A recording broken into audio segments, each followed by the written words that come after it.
भाजपा के राष्ट्रीय प्रवक्ता अजय आलोक आज गया पहुंचे, जहां उन्होंने कार्यकर्ताओं से मुलाकात कर कई बिंदुओं पर विस्तृत रूप से चर्चा की। इस दौरान उन्होंने शहर के सर्किट हाउस में एक प्रेसवार्ता को संबोधित किया। प्रेसवार्ता के दौरान राष्ट्रीय प्रवक्ता अजय आलोक ने राहुल गांधी की मतदाता अधिकार यात्रा पर तंज कसा है। उन्होंने कहा कि आखिर ये कैसी यात्रा कर रहे हैं।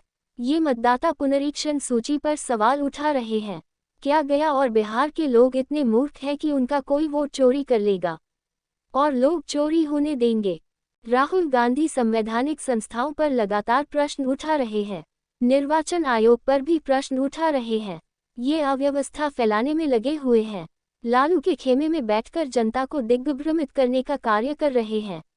लालू यादव क्या है, ये किसी से छुपा हुआ नहीं है। बिहार में तो लोग यह भी कहते हैं कि अगर वोट चोरी करोगे तो थूर देंगे। राहुल यात्रा के तहत गया आए थे, लेकिन महाबोधि मंदिर और विष्णुपद मंदिर नहीं गए। अगर जाते तो अहिंसा का पाठ पढ़ लेते। रोहतास से इन्होंने यात्रा शुरू की, वहां शेरशाह सूरी का मकबरा जरूर याद आया होगा। उन्होंने कहा कि प्रधानमंत्री कानून लाना चाहते हैं, जो व्यक्ति 30 दिन से ज्यादा जेल के अंदर रहे उसका मंत्री पद या सदस्यता खुद ब खुद खत्म हो जाएगा, लेकिन ये लोग उस पर भी प्रश्न उठा रहे हैं। कोई सरकार किसी को जेल नहीं भेजती, बल्कि न्यायालय जेल भेजता है। IAS, IPS और चपरासी तक को जेल जाने पर सस्पेंड कर दिया जाता है, तो क्या नेता आसमान से उतरे हैं जो उन्हें जेल नहीं भेजा जाएगा? उन्होंने कहा कि राहुल गांधी की इस यात्रा का कोई मतलब नहीं है। जनता सब कुछ समझ रही है। प्रेस के सामने आके हर एक चीज़ को क्लैरिफाई कर चुके हैं। इनके सबसे बड़े समर्थक थे CSDS, उसने आके माफ़ी मांगी कि हमने गलत डेटा दिया, अपना ट्वीट डिलीट किया। उसके बावजूद ना उद्धार के गांधी ना छोटे तेजू बाबा कोई चुनाव आयोग को जवाब नहीं दे रहा है, एफिडेविट नहीं दे रहा है। इसलिए नहीं दे रहा है क्योंकि एफिडेविट देंगे तो वो लॉ का कागज़ बन जाएगा और ये फंस जाएंगे। अब बिहार की जनता और गया की जनता इतनी मूर्ख नहीं है कि आपको पहचानती नहीं। आए थे ना यहाँ पे गया में भी यात्रा के दौरान, विष्णुपद पे मत्था टेकने गए, बोध गया गए, कम से कम वहीं पे अहिंसा का पाठ पढ़ लेते, विष्णुपद में जाके आशीर्वाद ले लेते। वो नहीं याद रहा था। शेरशाह का मजाल जरूर याद रहा होगा, ससरा में जहाँ से यात्रा शुरू हुई।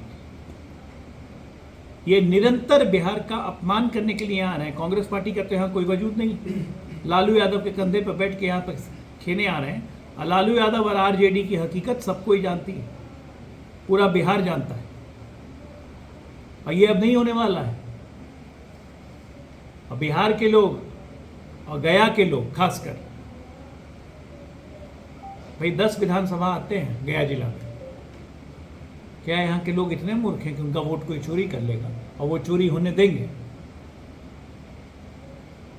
बिहार में कहावत है, थूर देंगे अगर कोई वोट चोरी करने की कोशिश किया तो ये लगातार इनकी एक ही मंशा है, अव्यवस्था फैलाओ, कंफ्यूजन फैला दो जनता में। संवैधानिक संस्थाओं पे लोग भरोसा करना छोड़ दें, चुनाव आयोग पे लोग भरोसा न करें, लोग सड़क पे उतर के आतताई बने, राम मंदिर पे सुप्रीम कोर्ट का फैसला आएगा उसको लोग ना माने, उस पर भी सवाल उठाएं। हर संवैधानिक संस्था को इन्होंने कटघरे में खड़ा कर दिया, हर चीज पे सवाल।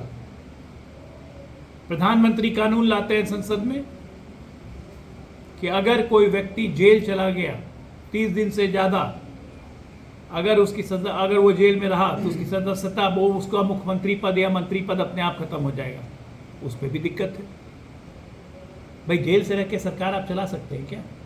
और जेल कौन भेजता है? सरकार भेजती है जेल, कि जेल न्यायालय भेजता है? अगर आप पे केस होता है, चार्जशीट फाइल होती है, तो न्यायालय आपको कहता है कि जुडिशियल कस्टडी में लीजिए या पुलिस कस्टडी में लीजिए, ये सरकार नहीं कहती। अब आपको न्यायालय पे भी भरोसा नहीं। कौन चाहता है बिहार में या देश में या गया में कि उसका मुख्यमंत्री या उसका मंत्री जेल के अंदर है लेकिन मंत्री पद ना छोड़े? एक चपरासी पे अगर केस हो जाता है तो उसको आप तुरंत सस्पेंड कर देते हैं। IAS IPS पे केस होता है, सजा होती है, उसको आप तुरंत सस्पेंड कर देते हैं। नेता के आसमान से उतर के आया है?